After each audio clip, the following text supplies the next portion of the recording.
Good afternoon, everybody. How you doing? Wee Paddy from across the shuck. Minus a bit of a beard. I went too short. I picked the wrong one, and once you've done one, you have to do it all off. So I'm a bit short around the chin, and I'm feeling it now. It's getting cold over here. It's another Saturday subscribers Q&A, and I love this last. I've loved the last couple. Um, I've got plenty of questions this week. You've really been brilliant, both on the last video and the shorts video. So I'll probably not get through them all, but I'm going to try my best. One little thing I'd like to say, I have a really lovely new knife in. This is the Who knives, and this is the V2, their brand new model. This will be getting a first impressions look. Well, it's an unboxing. I've done it, but there'll also be a follow-up video for it. This is a cracking knife to get for Christmas if you haven't got one. So you'll probably see that video, the unboxing video, up tomorrow. Right, let's get on with it. Let's get on with the questions. And there's some great ones, and there's some duplicate ones, and obviously if they're duplicated, I'll just say, already answered that. But here we go. The first question is from Daniel Porter 959. And he asked, what was your most expensive knife that disappointed you? And what cheaper knife is one of the best you've ever purchased? Fantastic question. One, because look, this channel has done everything from the £2 knife up to £600 knives. But the one that disappointed me that cost money is the PM2. Now, I was really fortunate I got one given to me, but it's the most expensive knife that I've had that I was disappointed in. My expectations of it were much higher than what it came up to. I didn't find it particularly comfortable in hand when you were using it for hard use. I'm not, do you know, it's funny, I've got the Para 2 and I love this back lock on the Para 2 that they have. I like it. I don't know whether it's because the knife's smaller and I feel more in control, but I wasn't impressed with that. But the most important thing that I wasn't impressed with was the comfort in hand. And for that sort of money on a knife that had been made for so long, it's unusual for a Spyderco not to be comfortable. That Para 3 is the most comfortable. And yet they haven't done anything greatly different than the Para 2, just made it smaller. And I think that fact makes it more comfortable. And these are just my hands. So the Para 2, I didn't like it. Now, I don't change scales an awful lot. But the cheapest knife that I bought, I'm going to give the follow-up to that Para 3, was the Ganzo. And this is the sort of looky-likey, the Para 2. It's a little bit smaller. It has an axis lock. And let me tell you,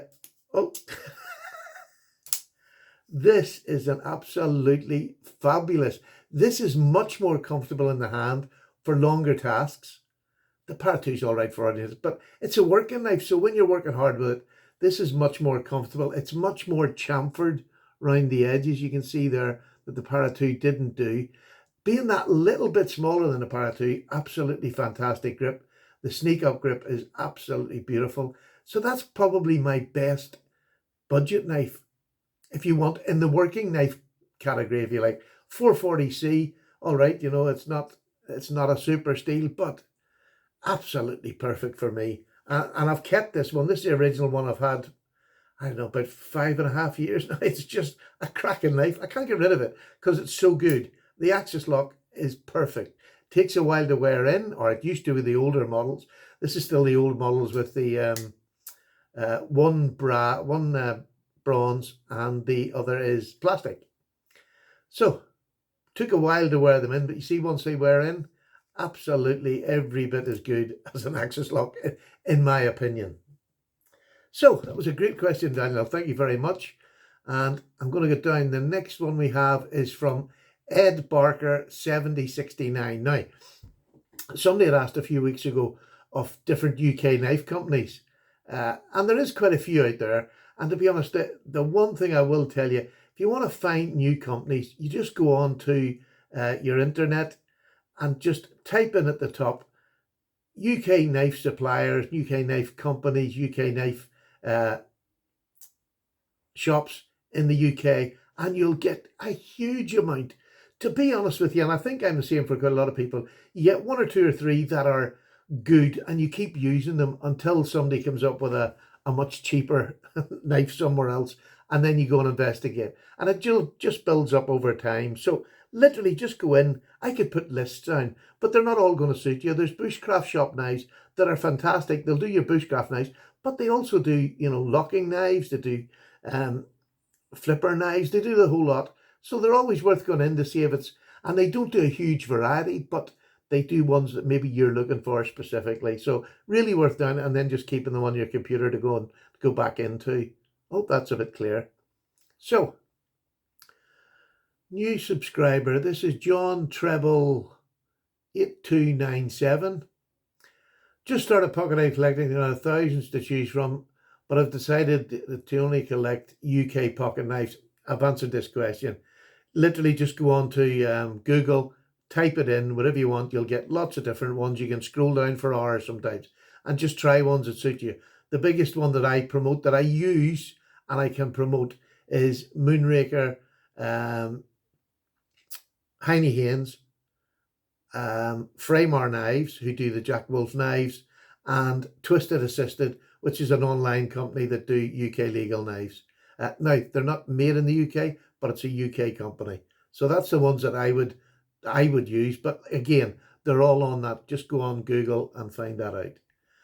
Now, the next one is my friend Tom from Knife Delights 7473. Why does everybody all have numbers after them? No idea.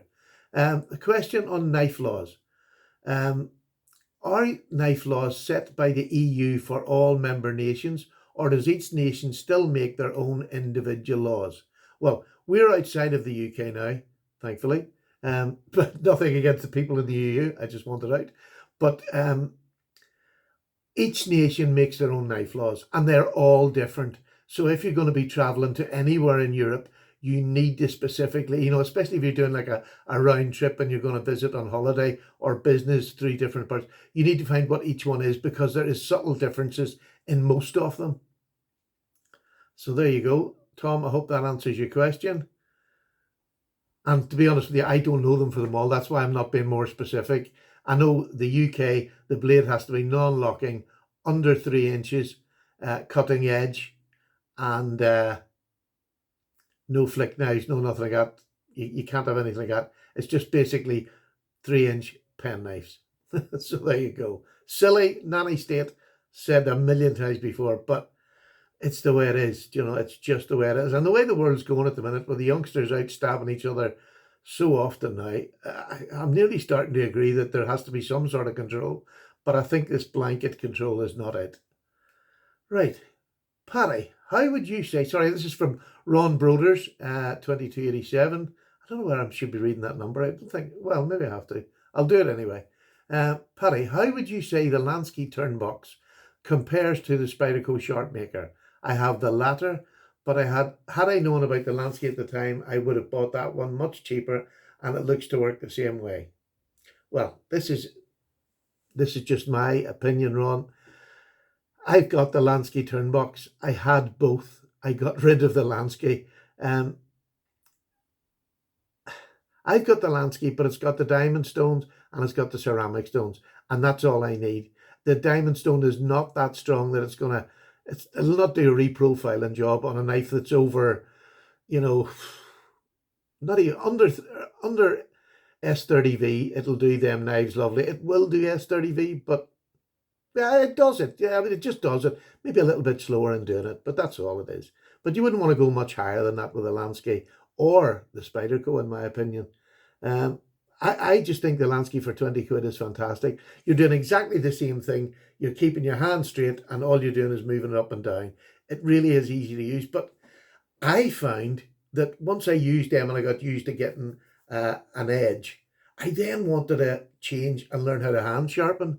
And that's where my love of hand sharpening came, was after I'd had them, because I wanted to be able to do it freehand. And a lot of people do that I know of that have done it. But yeah, the Spyderco can do more. It's better for doing scissors and things like that. But how many pairs of scissors am I going to sharpen in my life? My wife has a wee pair for sewing. I just do it by hand now. It's just simple as that. But I mean, it took a while to learn how to hand sharpen, but it's a great way of just getting a knife sharp yourself. And that joy of getting it sharp usually leads on to hand sharpening or whatever. But I've actually got to the stage now where I'm not into the Chinese whetstones and all. I went through a period to use them, and you can get an absolutely amazing edge on them, but it's an awful lot of faffle, and I don't give enough time to faffle. um, I waste a lot of time, but not the faffle. So I like the hand sharpener with diamond stones. You can use them in any knives. They're quick, they're easy, and once you get to learn how to do it, it is just a simple answer. Throw a stone on the table, and away you go. I don't use water. I buy stones that I don't have to use water. That's it. And I know you maybe should use, some sort of oil or liquid. I just don't. And I get my knife sharp enough for me. I think that's what we all want to do. It's sharp enough for me. They're still hair splitting, but they're just sharp enough for me. Maybe not the most perfect, even balance, because I have so many knives now. I very rarely have to sharpen someone properly. I have rarely, and when I do have to do like a complete reprofile, I used a Lansky, the brand new Lansky. What do you call it? Gosh, I can't think of it. But this one, I bought the full set. This is the new Lansky one, the fixed angle sharpening system. I started off with just a basic one, and then I went on and bought the rest, got the full system. This will do any knife for years. You'll have that for years, and it's very straightforward and basic. The trouble is with fixed angle sharpenings, they do take a bit of time. So I'll only use them for to do a reprofile. The rest I just do by hand. And if it isn't exactly perfect, that's fine. I'm going to use it and cut with it. So I hope that answers you, Ron. Hey, Penny, long shot, but I've been looking for a specific 7 years, and I was wondering if you could help me source it. It's a German knife. If you have a way for me to DM me. That's somebody asked me to DM them. I'll do that because I don't think I've actually done it. What kind of design? Oh, here's another one. At Dawn C, 5220. What kind of design or knife would you make if you could? Blade shape, steel, etc. Now, I have a really simple answer for this one, which is unusual. I would be making a traditional knife. I would love to have that skill. I'm not that skilled. Sharpening pencils is pretty technical to me, but it would be a traditional knife. The blade shape would probably be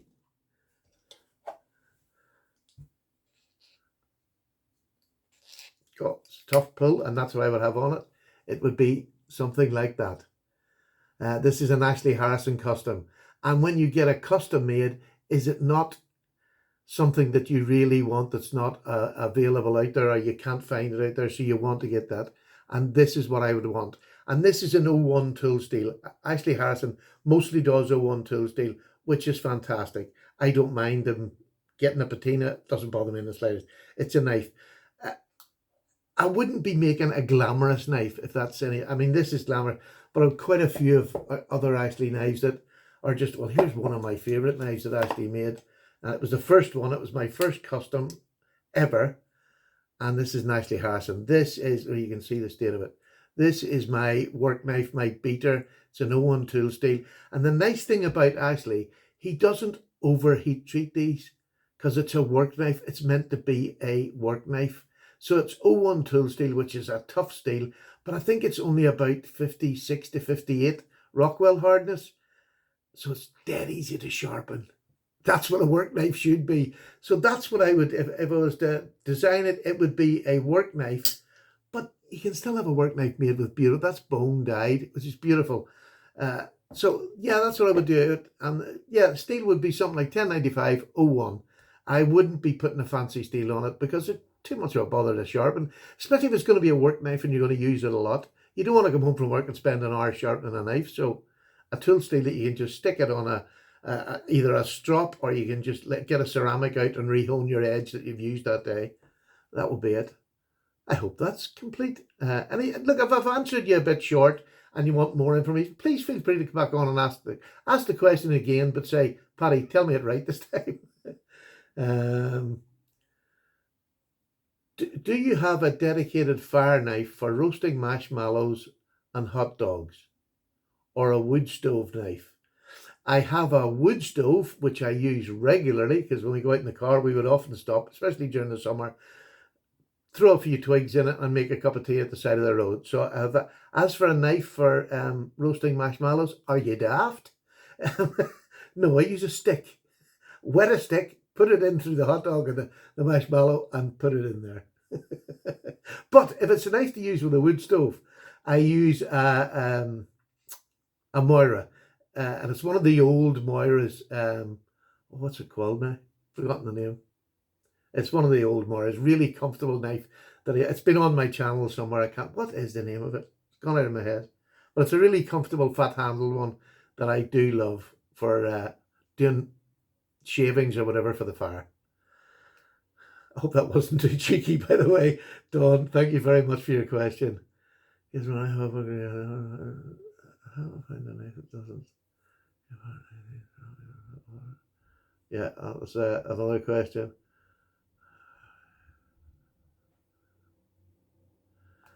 And this is another one. This is what you get in a question and answer. This is somebody complaining about, it was a 15-minute video that there was 6 ads in. That is madness. I have no control over what YouTube put it in. And I do need that small income that I get. It's between 60 and 80 pounds most months. But there's another video that'll be coming up very shortly is, what do I spend my extra money on if I sell knives or do? I have upgraded my system. Just to the right of you now, I got myself a new Chromebook. I got myself a new web camera, which is much better than the previous one. And I also got myself a new microphone. So next year, the podcasts and live videos is going to be my goal for next year, is to do more of them. Because I've got Justin with me who does the podcast, who's quite happy doing the videos, joining in the videos, but he can read comments and do it. I'll just do the waffling. And he'll join in as well. It's not going to be just Paddy. There's going to be Dan and Justin in them. So that's my plan for next year. But, there's where the ads. And I think YouTube are just reckoning for themselves. Too many ads. 6 ads in 15 minutes. That's just daft. So I'm going to come out of this now because I'm going to go to my shorts. I put out shorts and call for arms. Now, let me get to the questions here. This shorts is great. I have to say, I didn't like them. I just thought they were a waste of time, but they're not. They're quite good. So let's go. This is from our mate William's Knife Life, and his was, it's a good question. He knows I like my Ganzos. What is your favorite Ganzo model? Do you want to know? And it's just become my favorite Ganzo model. Now there's a thing. This is the little small Ganzo. Oh gosh, I've got the wrong glasses on for this. It is the Rat 2 look-alike. But again, it's got an axis lock. It's the FB727S in 440Z C. So they do the larger model for the Rat 1, and this is the Rat 2. This is flipping fantastic. Absolutely fantastic. And I know the R2D2's a much better steel. And this is 440C, and I'm not going to pay 20 odd pound more for a Rat 2, a Rat 2 than this. And it's just, what do you see this? Look at that. And it's just fantastic for a 20 pound knife. You just cannot beat it. Does it thwack out as good as a Rat 2? I think so. But look at that. Fantastic. If you can get your hands on one of these, I highly recommend it as your beater knife. So, fantastic knife. But I have a couple of Ganzos that I just can't. The 3 that I've got, I've showed you the Para 2. This is the delicate sort of look-alike backlock. But this one has a forward choil. And this is fantastic. I got this for about £8 or £9 when I bought it. I think they're maybe £10 now. No, actually, I actually seen in the UK, they're about £18. But that's not waiting for China and getting it to your door. This is a fantastic knife, again in 440C. Ganzos do the D2. All the D2 ones that I've had have gone. I've no need for them. The 3 that I picked are the 3 best wee knives that I've got, and 440C stops up easy. Again, that old let's do it easy. Keep it simple, stupid. So there you go, William. I hope that answers your question. I want the traditional folder. I've looked at twisted assisted traditional versus the Benchmade proper. What are your thoughts? Any different ideas for similar knives? This is Yo-Yo Joe. You're very welcome. And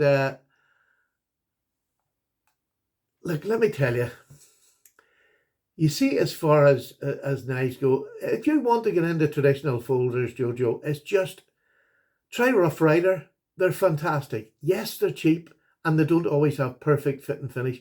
But you see, for an everyday person, unless you're a hard user or you're going to, you know, you want something more for show. But I mean, Rough Rider have beautiful knives for show. And if you go to the Rough Rider Reserve knives, you cannot go wrong. They're knives. I would recommend the single blade ones.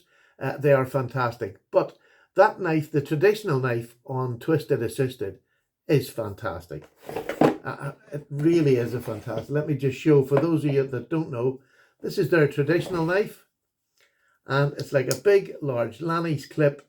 And it's absolutely fantastic. It has VG10 steel and it's about £39 or something, I think it costs. It is fabulous. Carbon fibre, and not cheap carbon fibre, really good. To be honest with you, I don't like the proper. It is very poor action on it. I just don't like it. I've had a couple of them and it didn't grow on me the second time after the first time. I would rather have one of those. That these are what, 39 quid, say. But go on to Twisted Assisted you can go on Instagram or YouTube and it'll direct you to the shop, or you can just do twistedassisted.co.uk on Google and it'll take you to the shop. They're absolutely fantastic. Fantastic. So I hope that helps you, Joe. Let me see who I've got here. William Riordan, Riordan, 1071. How do you personally sharpen your knives? I mostly just use the file on my Leatherman Wave just because it's more convenient than getting out stones. Hey, look, I love you see that the diamonds file on the Leatherman. People will laugh, but I done videos years ago of me using it to sharpen my knives. They are fantastic. They really are. But the trouble is, I started using them too much and wore the file out really quickly. That's the downside. So again, what I do is I have little cheap diamond stones. I recently just bought a wee set for £7. It's 2 stones. Let me just show you. Here they go. If you're just somebody who wants to sharpen a work knife and not fancy knives, there's 2 stones. One's a 400 and one's 1,000 grit. £7.99 delivered off Amazon, right? Are they the best stones in the world? No. But will they last you? As long as you don't dig into a diamond stone, you'll get a good run out of these. I've done, about 4 sharpenings on them and you couldn't tell the difference. They're fantastic. They're just bedding in now. And that's all you need to get sharpening. So buy them and just stick them on a wee block of wood. You can glue it down, whatever you want. Make your own little stand. You know, all for under a tenner, you'll have 2 sharpening stones. And if you get 6 months a year, fantastic. Fantastic.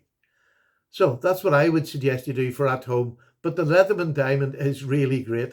Just do not lean into it, because I think I was starting sharpening then a hand sharp, and I had this habit of leaning too heavy. A diamond stone, it really is light pressure, and you'll get more life out of your diamond stones. And it'll stop you wrecking your Leatherman one, for maybe you'll need it one day in an emergency, and it'll be done. There we go. I hope that answered your question, William. Southport EDC. Favourite Jack Wolf knife in your collection? Oh, for God's sake, I hate these questions. I really do. They're all my babies. They're all my babies. What's my favourite? Look, since this one came out, this has been my favourite. This is the K9, the dogleg jack with a big fat spear, which is just a fantastic knife and does anything you want it to do. There's enough of a point on there. You can get stabby or pokey. Oh, my wee dogs just come in.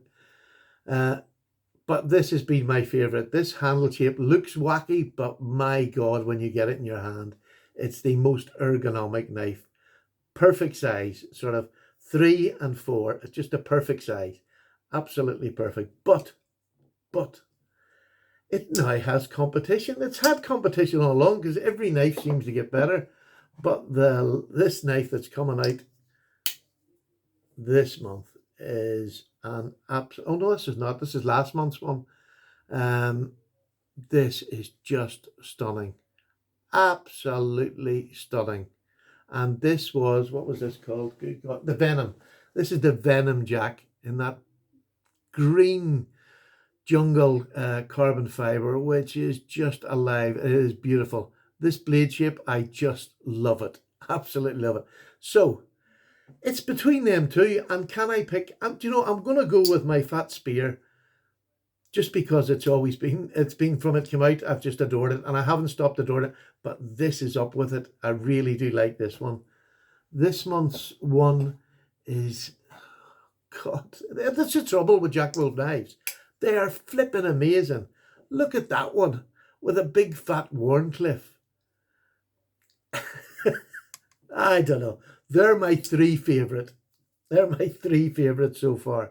But there's so many. There's so many so far and plenty more to come. I get excited about them because they're fantastic knives. Yes, they cost a few quid, but what doesn't cost a few quid?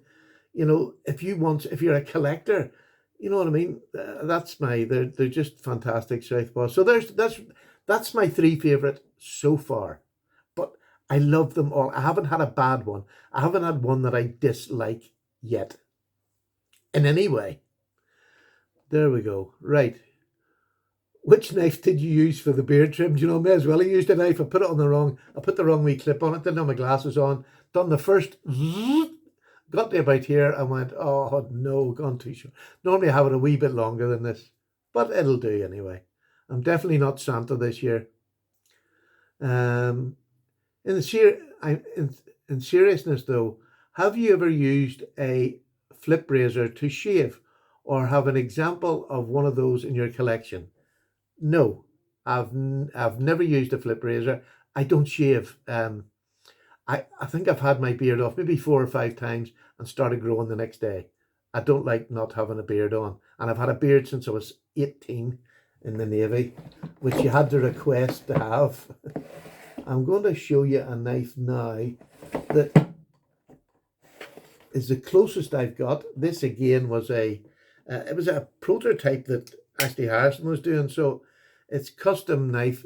This is my Razor Jack from Ashley Harrison, and even the bolsters have got that Damascus all over them. It is a stunning knife. I just love this. It's a show knife. Could I shave with it? I probably could, but I would really have to reprofile the edge. It's not that thin behind the edge at the minute because it's made for actually using, which it's perfectly capable of doing. But I wouldn't do it because I don't want a big fat edge on it, if that makes any sense. So no, I haven't got, but you know, next year I think I will get one for the channel. I'll maybe trim underneath my neck here with it just to see what it's like. I never have. Sorry about that. Gavin Summer. Favourite folding knife opening method? Flipper tab, thumb studs, nail nicks, assisted opening, or something else my tired brain can't think of. My favourite opening mechanism, it's got to be the axis lock. Without a doubt, it's the safest. Your hands or your fingers don't get in the way of opening or closing it. It would be my favorite. Yes, do I like traditional knives? Yeah, I love the walk and talk. Again, Jack Wolf knives, but a lot of Ashley Harrison that make good strong pulls on them. There's nothing nicer than opening up in a slip joint. That would be as equal to the axis lock for the traditional knives. Definitely a nail nick. I love being able to pull them open. Maybe not the nail nick, but just enough grip to pull the knife open. I love that. Love the walk and talk. I hope that answers that, Gavin, for you. And the average nice guy 83. Hi, Paddy. Thank you so much for watching my. Oh, without getting too politically deep, so as not to attract negative attention, what is your opinion on the knife regulation laws? Do you think they are sensible knife laws? Do you ever feel you have... Oh, I have a ton of knives. You like from high to budget. I have a sickness. LOL. Do you ever feel like you have too many to actually enjoy or not enough pocket time to use? Have you ever thought of downsizing to say 10 knives uh, and keeping the 10 so if you buy one, one has to leave? The knife laws are just silly. Nanny state, and I've covered that so many, it's just ridiculous. But um, yeah, I have a sickness too. But do you ever feel of downsizing? That's what I've done in the last 2 years. I've downsized. I probably have somewhere between 150 and 200. I had a wee sort of, and it really was a gentle count, but I was way up over 400 knives at one stage, and it was just too many. I didn't have the room to, never mind use them, I didn't have the room to keep them anymore. I only live in a wee apartment, and we don't have a whole lot of space. Um, I've enjoyed doing that. Would I go much lower than 150? Probably not, because I'm running the channel. Because I'm running the channel. But if I wasn't running the channel, I don't think I would do either. I like the variety of the knives that I'm able to get for the channel and for me, because what I buy for the channel is for me. So I do love having from budget to high end. I thoroughly enjoy that. And finding something new in either category still gives me the buzz, and it will keep me making YouTube videos, to be honest with you. But to get it down to 10, I'd be in a mental institution. I'd be locked up with straps around my sleeves. No, I couldn't go down to 10. People who can do that, fair play. You know, I'm not that sort of a person. I got into this hobby because I wanted lots of knives. I'd nowhere near this amount before. So I hope that answers your question. But downsizing does help. It really does focus your mind a bit, because I now know I do know every knife I've got. I mightn't be able to put my hand on it immediately, but I'll know I've got it and where it is roughly. And that's because I used to have boxes everywhere and I couldn't have told you where things were. So yes. Right, this is Ron Broders again. Another one. Civivi releases a ton of knives. Do you find any of them interesting? I have two of them, the Ortis and the Backlash, and although they are quality tools, they just don't have soul, if you know what I mean. The X factor isn't there. Ron, I couldn't agree with you more. It's not just Civivi, and Civivi make a fantastic product. I've had a couple of them. They make fantastic products. They are absolutely fabulous knives. The thing that gets me is I don't mind a company that's going to bring out knives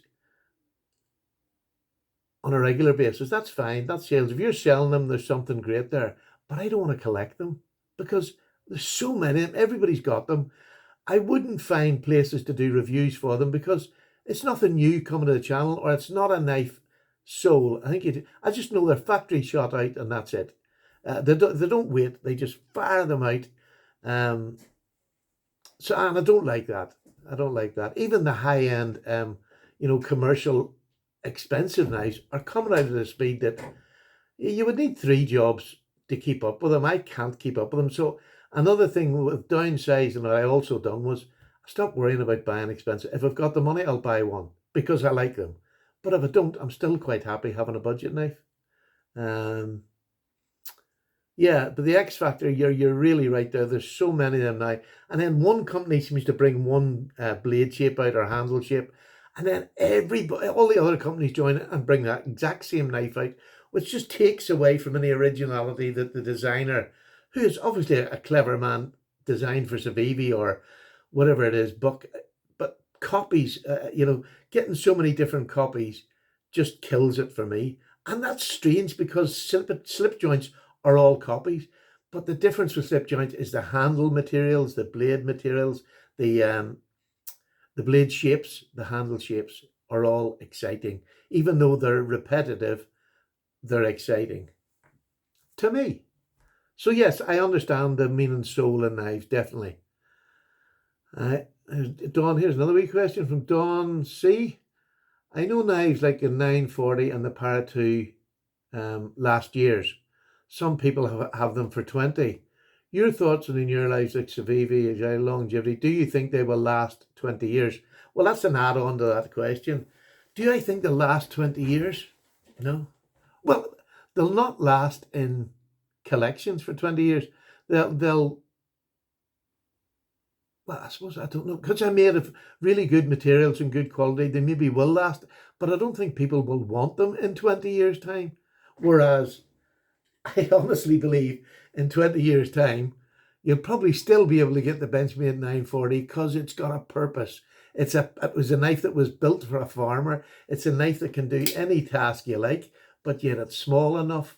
It's got the axis lock, so the fidget factor's there, but it's just a really good knife.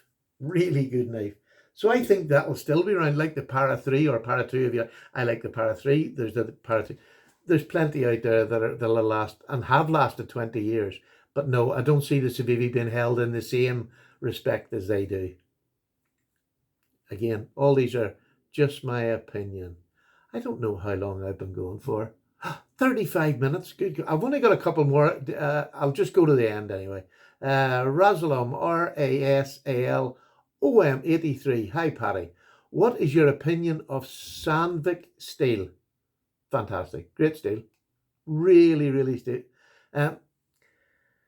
It's a very simple steel. It's easy to heat treat and get a good level of heat treat across all the knives that are done in one batch. It's got a very fine grain structure, so it takes a really wicked edge. You can get a real good polish on your edge if that's what you're after, but it takes a wicked sharp edge.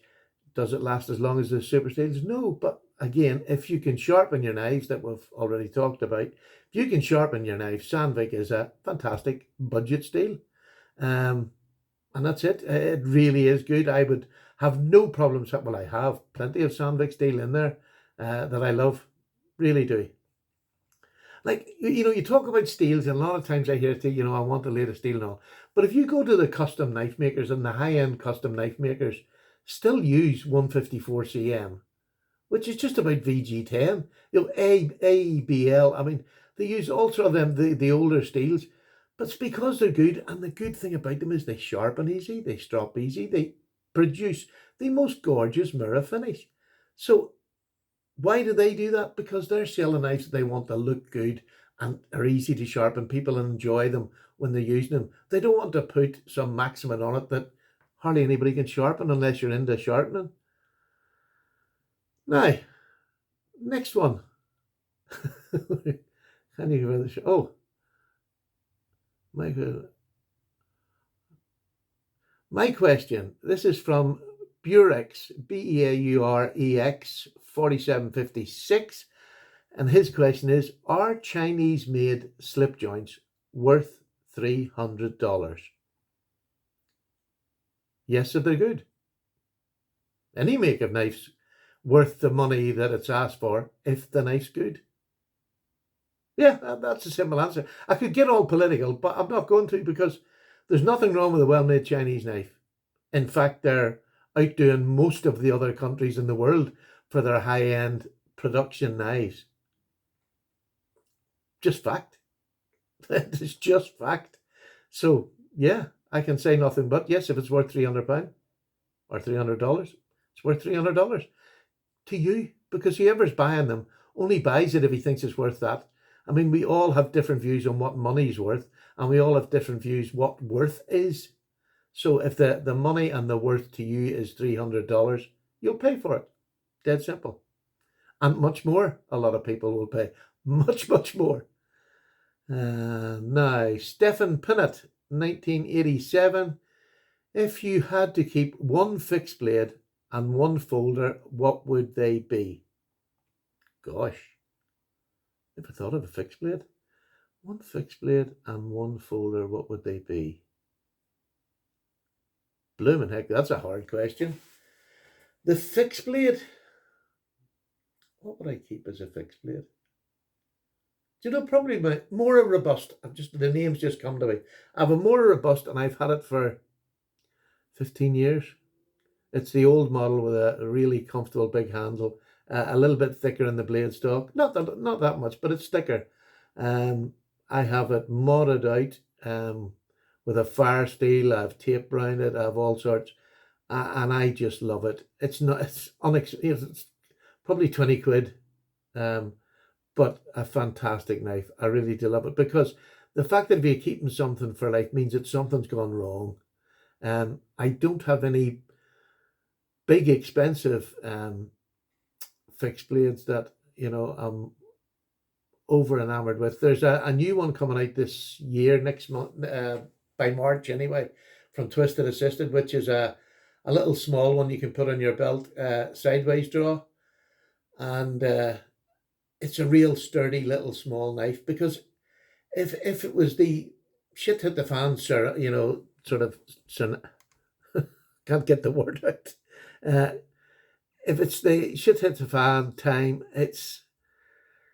I don't necessarily want a big fixed blade. I'd rather have like a hatchet and a small fixed blade. That would be more my cup of tea, because I can do everything with a small fixed blade that I'll need to do. But I'd want an axe rather than the small fixed blade.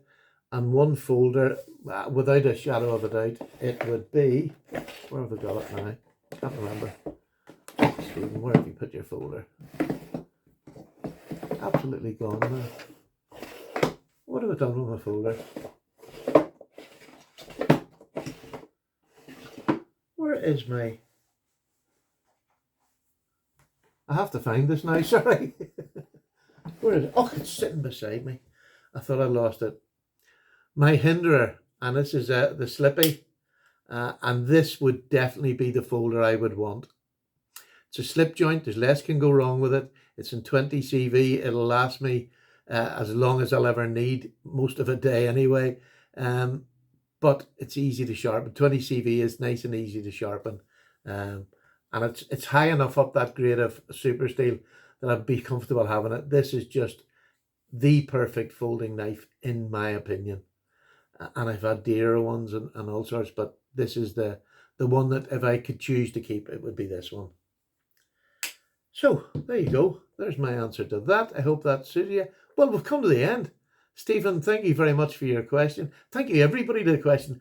Fantastic. If you've got any questions you want to put for next week, put them down below here. I'll put a little shorts out later in the week, because we seem to get plenty there. I thoroughly enjoy these. I hope I'm answering the questions well enough, but if I'm not, please get back to me. And whether you want to do it personally, there's no problem, or just bring it back up again next week and say, no, expand on that, Paddy, and I'll do that with pleasure.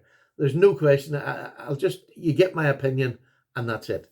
So from me, Paddy, thank you so much indeed. If you've watched this all the way through, you're an absolute star. Make sure you subscribe so you'll be able to watch this in the institution where you're incarcerated. Thank you so much. Like the video if you can. Subscribe if you want to hear more of this nonsense from a silly old man. And I'll see you next week for another Paddy's Question and Answers. Take care. Bye-bye now.